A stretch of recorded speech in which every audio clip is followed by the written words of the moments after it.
I think there's plenty of success for the Colorado Buffaloes to have in 2025, but there's a handful of things that need to happen, starting with Deion Sanders getting his contract extension. Let's hear what the other things are.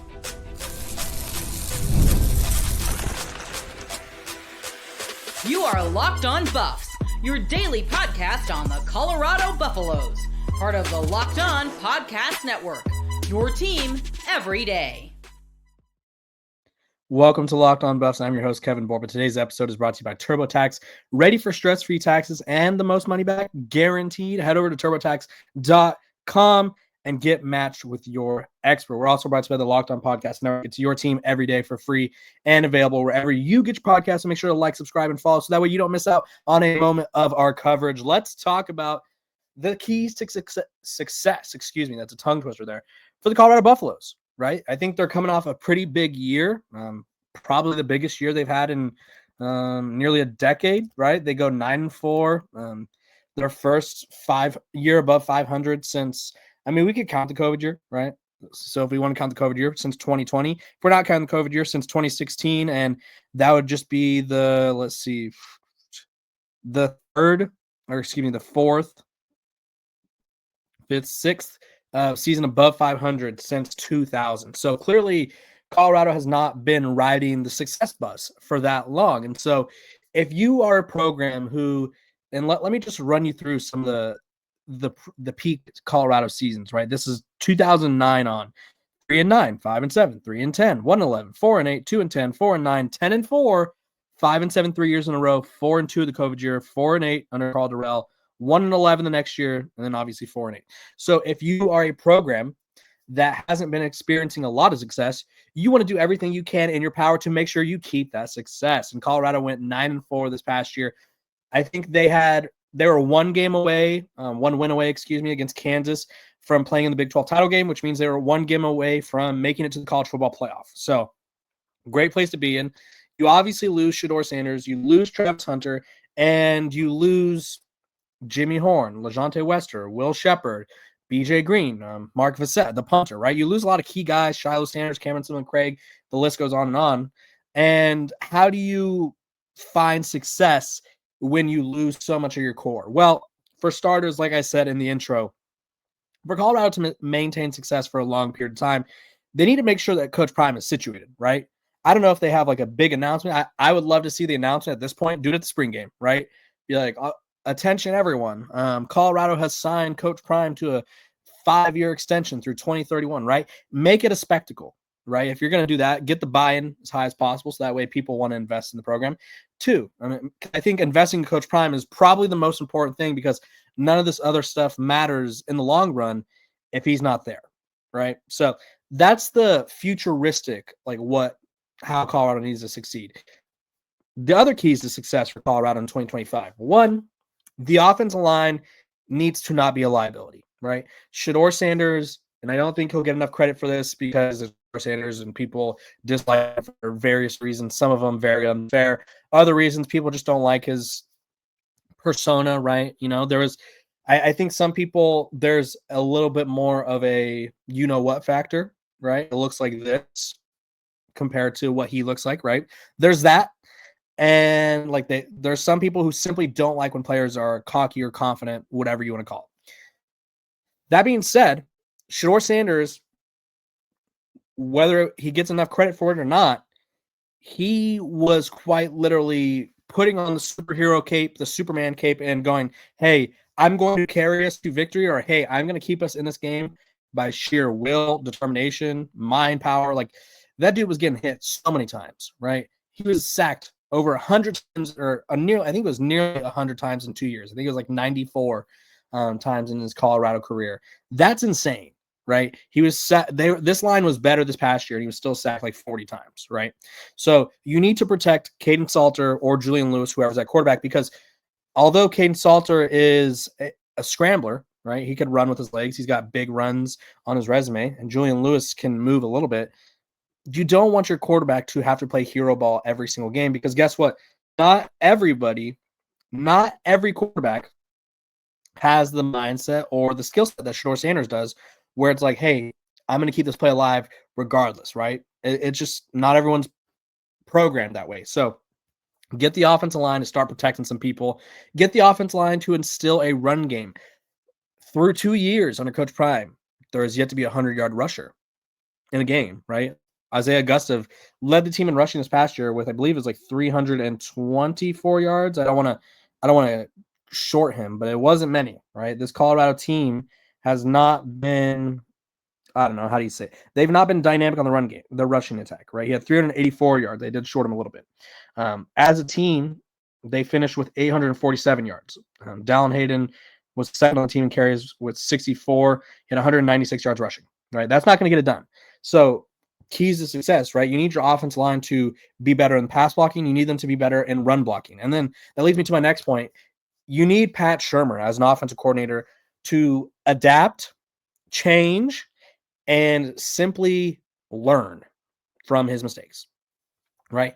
The same way the offensive line can't benefit from Shedeur Sanders making all these plays, Pat Shurmur, his play calling will be under a microscope. It's going to look like this because everyone wants to see how good of a play caller are you when you can't just say, hey, Shedeur, throw a little bubble screen to LeJounte, or hey, Shedeur, throw a little out route to Travis, or throw one up to Travis, or same thing with Will Shepherd, throw a jump ball to him because he's 6'3", 6'4", right?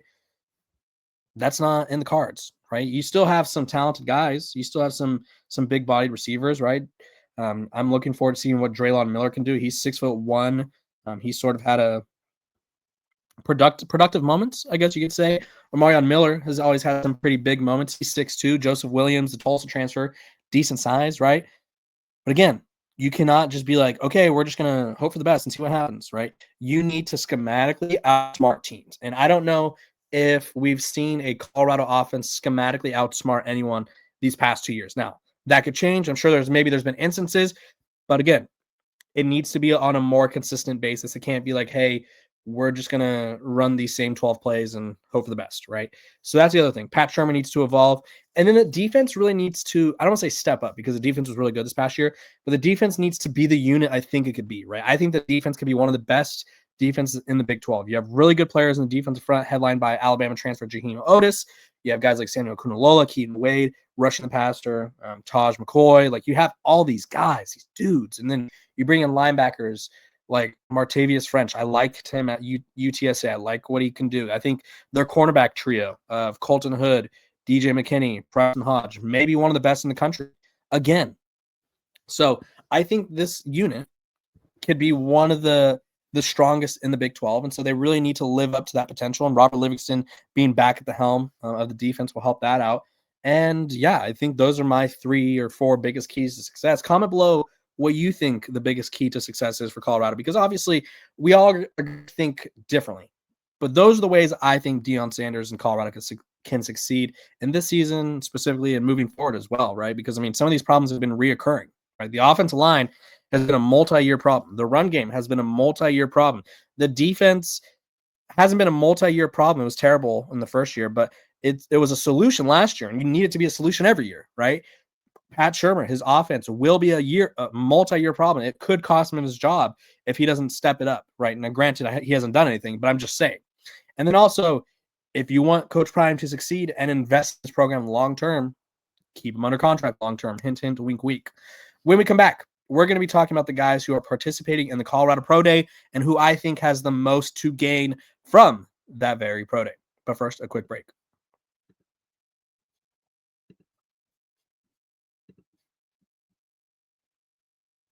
This episode of Locked on Buffs is brought to you by Monarch Money. Ever check your bank account and wonder, where did all my money go? Between dining out, online shopping, and entertainment, it's easy to lose track, and that's where Monarch Money comes in. Your personal CFO giving you full visibility and control over your finances. Monarch Money isn't just a budgeting app, it's a complete financial command center. You can track all your accounts, investments, and spending in one place, so you stop just managing your money and start building wealth.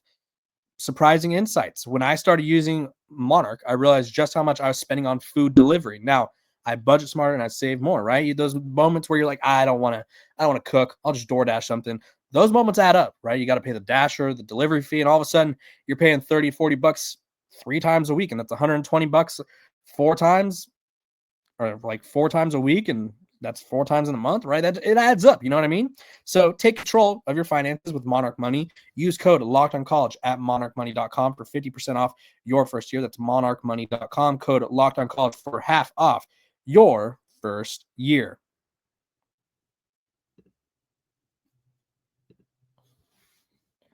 Welcome back to Locked On Buffs. Appreciate you guys for tuning in every single day. We're free and available wherever you get your podcast. Make sure to like, subscribe, and follow. We are also brought to you by Factor Meals. Now, let me tell you about Factor Meals Prep. If you're trying to get healthier, this is where Factor comes in. Eating healthy doesn't have to be complicated. With Factor, you get chef-made, dietitian-approved meals that are ready to heat and eat in just 2 minutes. So you could fuel your body without the hassle of cooking. Factor meals arrive fresh, never frozen, and with 40 options across 8 dietary preferences each week, you can customize your menu to fit your goals, whether that's Calorie Smart, Protein Plus, or Keto.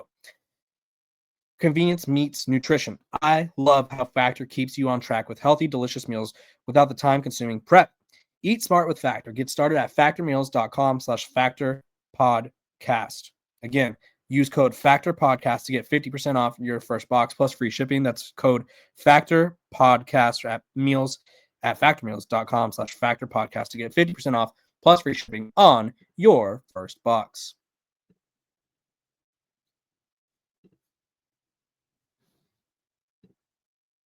Welcome back to Locked On Buffs. Appreciate you guys for tuning in every single day, making me your first listen of the day. We're free and available wherever you get your podcasts. So make sure to like, subscribe, and follow. We have hit the 7,000 subscriber mark. That means now we're pursuing 10. We're pursuing 8. Let's get there. I appreciate you guys for making this happen. Let's talk about Colorado's Pro Day, right? It's going to happen it's the Big 12 Pro Day, March 19th, March 20th, and 21st. The 19th starts with offensive line, defensive line, linebacker workouts. 20th is the skill guys. It's your quarterbacks, receivers, or running backs, tight ends, DBs, receivers. And then March 21st, is the specialists. So mark the set. Let's talk about, because Colorado has quite a few guys who are trying to prove they could be NFL players. I'll run you through the list, and then I'll talk about the guys who I think have the most to prove. You have BJ Green, defensive lineman, so that's pass rusher. He was an all Big 12 defensive guy. Justin Mayers, offensive lineman. Chidozie Nwankwo, I think he was kind of one of the unsung heroes of this past season. Jimmy Horn Jr., wide receiver. Travis Hunter, two-way player. They have him listed as a wide receiver. Interesting. Then you also have Travis J., former Florida State transfer. Didn't get to see much from him. I would say he's one of the more disappointing transfers, at least, that Colorado landed, just because I don't feel like we got to see him at his best, right? They throw him in a corner against Oregon because Travis was down, and just he's a safety. It was a whole thing, right? Moving on, Shiloh Sanders, defensive back, right? He has a lot to prove. I would say he's probably a late-round pick or a UDFA on most boards right now. And then Shedeur Sanders, I think this may be the first time he throws, right? I think he's going to throw to his guys. We'll see. But he's a guy who his stock, I don't say it's taken a hit, but the NFL Combine combined with NFL free agency, it certainly has impacted which teams need quarterbacks. And we'll see just how far Shedeur falls or how early he goes, right? I saw today that the Giants will take him at 3 if they don't end up signing Aaron Rodgers or Russell Wilson. So we'll just have to wait and see.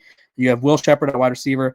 Didn't get a Combine invite. I thought he would. I thought he did really well at the Shrine Bowl. That being said, there was a lot of wide receivers there.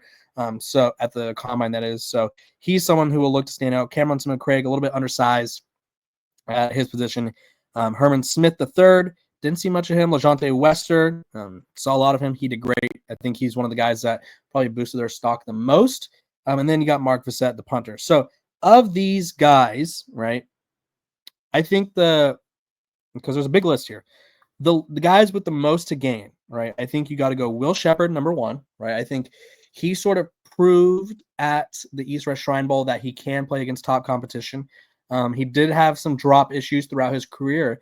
That being said, he didn't show enough at the Shrine Bowl. So getting in front of NFL teams again, right, in front of more NFL teams, because there's going to be a lot of teams at the Pro Day, will only help him, because when you see him in person, Will Shepherd is bigger than all the defensive backs and receivers.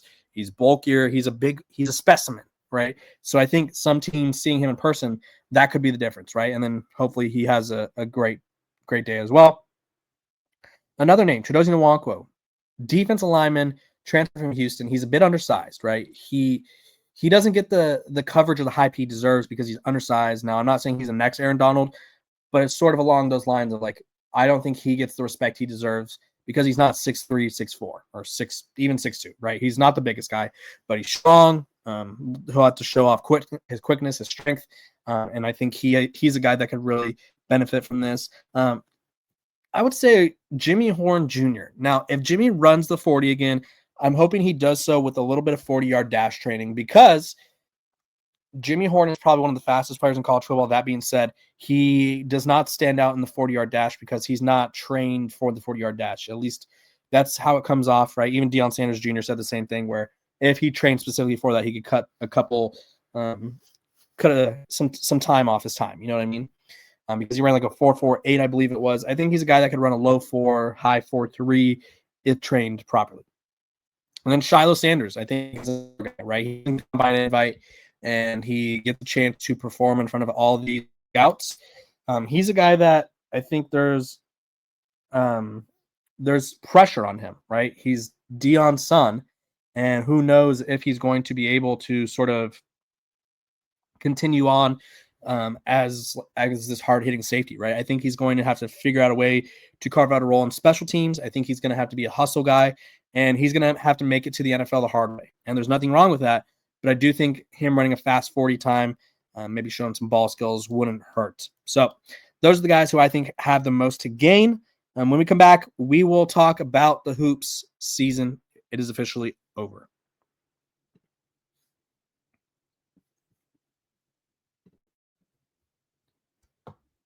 This episode of Locked On Buffs is brought to you by our sponsors over at TurboTax. This is a message from sponsor Intuit TurboTax. Taxes was waiting and wondering and worrying if you're going to get any money back, and then waiting, wondering, and worrying some more. Now Taxes is matching with a TurboTax expert who could do your taxes as soon as today, an expert who gives your taxes their undivided attention as they work on your return, while you get real-time updates on their progress so you can focus on your day.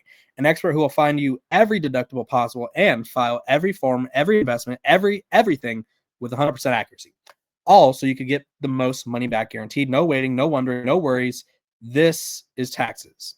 Get an expert now on TurboTax.com. Only available with TurboTax Live full service. Real-time updates only on iOS mobile app. See guaranteed details at TurboTax.com/guarantee.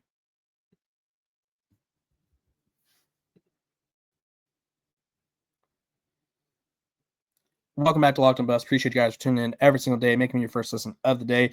Free and available wherever you get your podcasts. Make sure to like, subscribe, and follow. The Colorado Buffaloes basketball team finished their season, and it wasn't great. Right? It just wasn't. We'll go this way, right? Let me just pull up the record from last year compared to this year, because they finished 14-20, right? They lose to Houston. They kept it closer than I thought they would. They only lost by 9. And they went into the half trailing by 5. So it was a close game throughout, right?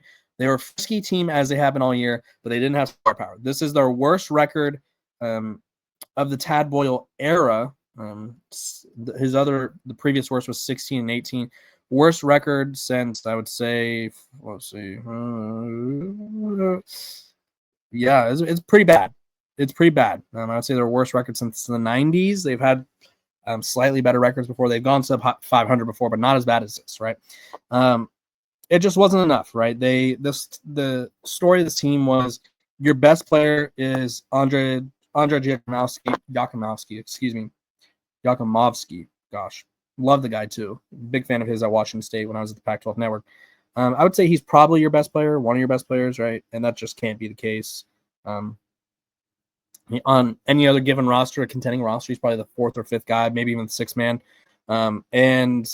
This team just lacked star power, right? You go from last year, you have Tristan Da Silva, Cody Williams, and company, KJ Simpson, and Big Eddie Lampkin, right? You have like 4 guys who are all, there's star power throughout. Like I would say Tristan and KJ were the better of the 4, but you had like a hierarchy of stars, whereas this year it's just like a hodgepodge of like mid, like guys who could all be 6 men on every team they're on any team on the country, right?